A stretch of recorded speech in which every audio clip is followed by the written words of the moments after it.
You are welcome back, everybody. So in this video, I am going to be showing you past questions that you should actually prepare for the success of your WAEC examination when it comes to the use of English language, when it comes to English language in your senior secondary school WAEC examination. All right. So these are the instructions you will particularly see. Now, for the WAEC examination, when it comes to the English part, it has 3 papers.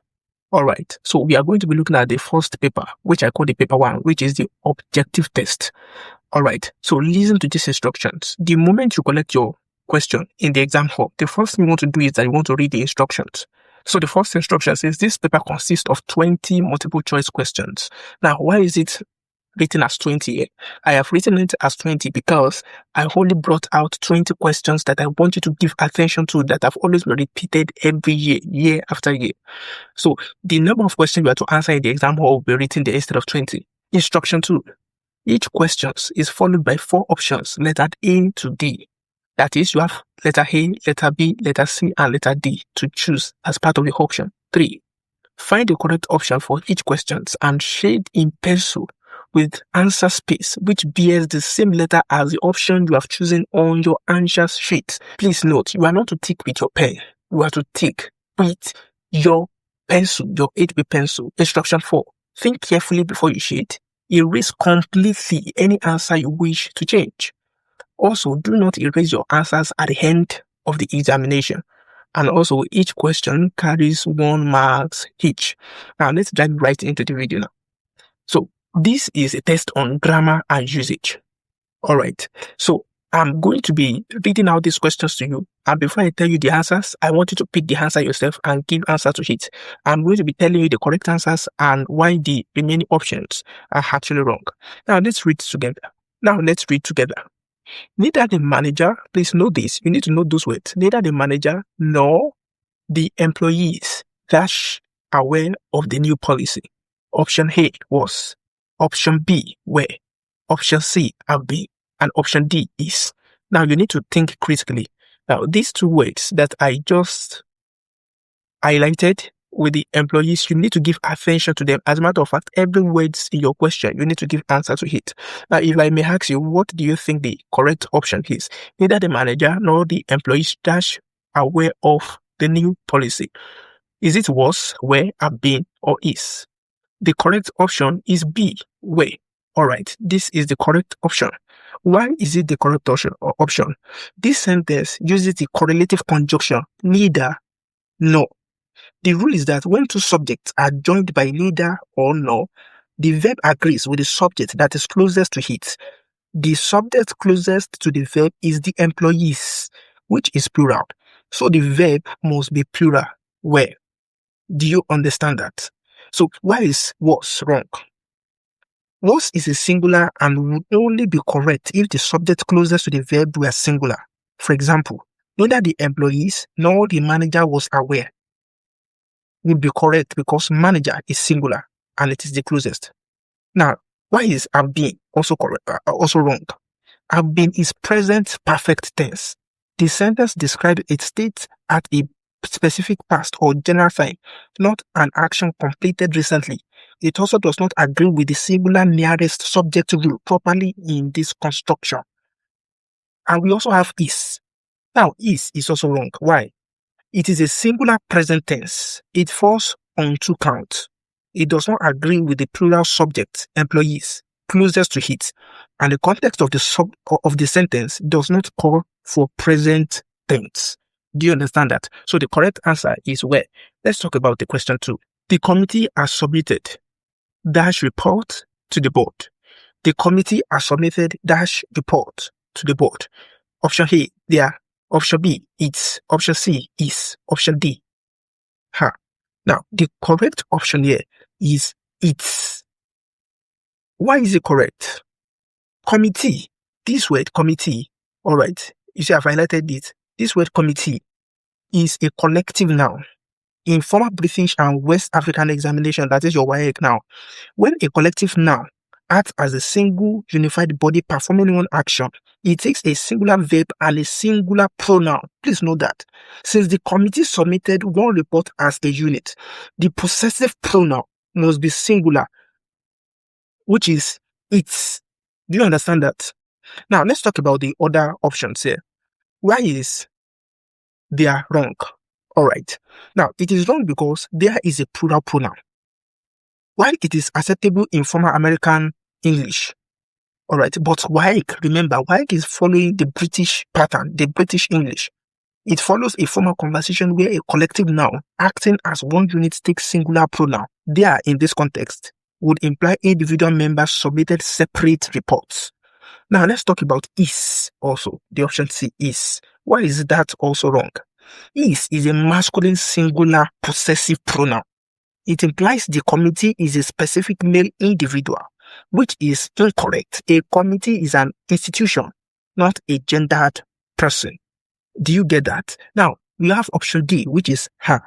That is also wrong. Why? Because I is a feminine singular possessive pronoun, like is. It inappropriately assigns a gender to an institution. Committees, words like committees, words like organizations and groups are referred to with it, not gendered pronoun. You understand what I'm talking about now? So all that determines what the answer is this word committee. Now let's move on. You are going to understand what I'm talking about. Let's go to number 3. She was the woman dash bag was stolen at the market. She was the woman dash bag was stolen at the market. We have option A, B, C, and D. Who, whom, whose, and which. Now, what do you think the correct answer is? I also want you to pay attention to some things. Woman, all right, pay attention to it. She, pay attention to it. All right. Was, pay attention to it. Stolen at the market. All right. Now, C is the correct answer, which is whose. This is the correct answer. Now, let me explain why it is correct. Whose is a relative pronoun used to indicate possession or belonging. The sentence needs a word that connects the woman to the bag that belongs to her. Whose bag means the bag belongs to her. It is the only pronoun that corrects.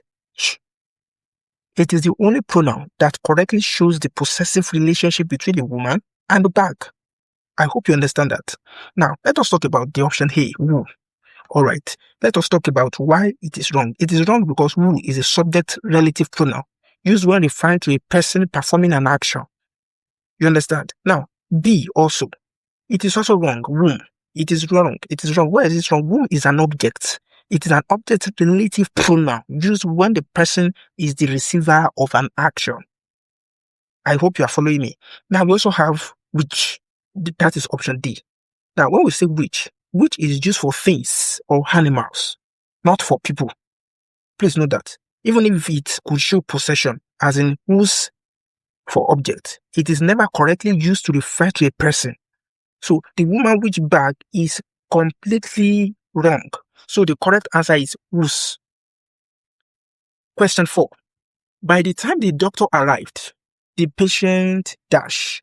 By the time the doctor arrived, the patient dash. Option A, already died. Option B, has already died. Option C, had already died. Option D, was dying already.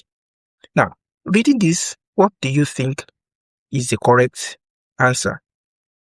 By the time the doctor arrived, the patient dash. Now, the correct answer is option C. Why is it option C? By the time the doctor arrived, the patient had already died. Now, the sentence has two past events. The doctor arrived. Please note that. All right. That is one of the events. The doctor arrived is in a past action. And also, the patient dying is another action. All right. It happened before the doctor arrived. In English, when one past action happens before another past action, the earlier action is expressed in the past perfect tense. That is, had plus past participle. Had already died correctly places the death before the arrival. Now, why is already died, which is the option here? Why is it wrong? It is wrong because already died is a simple past tense using two simple past verbs, arrived and died. Would imply both happened at the same time, which distorts the meaning. It also does not convey the sequence of events clearly. Now, we also have was dying already, which is the option D. All right. Or let's talk about option B first. Has already died. Has already died is present perfect tense. It refers to an action connected to the present moment, not to a point further back in the past. It cannot be used with a time expression by the time the doctor arrived, which refers to a completed past time. Alright, and the option D was already dying. This is also wrong because was dying is past continuous tense, describing an action that was in progress at a point in the past. This would imply the patient was still in the process of dying when the doctor arrived, which changes the meaning entirely and does not fit the context of the sentence. Now, let us talk about question 5. And I'm going to give you the remaining 15 questions for you as an assignment for you to do on your own. So I'm going to also put a link below this video so that you can join my WhatsApp channel for you to always see questions, and then you can tick your answers, you can pick the correct answers so that we can move on from there. Now, question 5 says, I wish I dash more time to prepare for the examination. I wish I dash more time to prepare for the examination. We have option A, which is have, had, has, and having. Now, what is the correct answer? The correct answer is had. I wish I had more time to prepare for the examination. Why is had the most correct option here? The expression I wish, this word, I wish, alright, introduces a wish or an unreal condition about the present. When I wish refers to something that is not true now, the speaker does not have enough time. The verb in the following clause must be in the simple past subjunctive. Had is the past tense of have and correctly signals that this is a wish, not a fact. Now, why is have? Why is it wrong? Have is wrong because have is present tense and states a fact. For example, I have more time. You understand what I'm talking about? Just put have here, which means I have more time. Usually means after I wish, wrongly suggests the speaker actually has time, which contradicts the meaning of the wish. I wish I have is grammatically incorrect in standard English. Now we also have option C, which is as. As is also wrong. As is a third person singular present tense. The subject is I, which never takes as. I wish I has is not only semantically wrong, but also ungrammatically unacceptable. Alright, and the last option is having. Now, having is also wrong. Why? Having is a present participle or gerund. It cannot function as the main verb in this subordinate clause. I wish I having more time. Can you listen to that? It's grammatically broken and makes no sense in English. So what will happen is that I am going to give you the remaining questions for you to practice with, including vocabularies. Alright, maybe we should just do one example as part of these vocabularies. Let us try question 11 on the vocabulary questions. Alright, and let's see how we can treat this. So question 11 to 16, from the options A to D, choose the word or phrase which is nearest in meaning to the underlined word or phrase as it is used in the sentence. So the sentence is, the politician's speech was so ambiguous that no one understood his intention. Option A, clear. Option B, vague. Option C, forceful. Option D, length. Now what they are looking for is this ambiguous. And when we say a sentence is ambiguous, it means it is confusing. It means it is not clearly stated. So option B, therefore, will be the correct option. Why? Because it is vague. It is not clear. Please always follow instruction. Alright. So why is B the correct answer? Ambiguous is it means to open more than one interpretation. When one word or sentence has more than one interpretation or unclear in meaning, it means vague. Alright. So similarly, it means not clearly or explicitly stated. Both words describe a lack of clarity. In the context of a speech that people could not understand, vague is the most precise synonyms. Alright, now we have option A, which is clear. Now, clear is wrong. Why? Because it is the direct antony of ambiguous. A clear speech is easy to understand, which is the opposite of what the sentence describes. Now, option C, which is forceful. It is also long. Forceful means powerful, strong, and assertive. All right. A speech can be forceful and still be ambiguous. The two qualities are unrelated. Forceful describes intensity, not clarity. And the last option, which is D, lengthy. Now, lengthy is also wrong. Lengthy means long in duration. A long speech may or may not be ambiguous.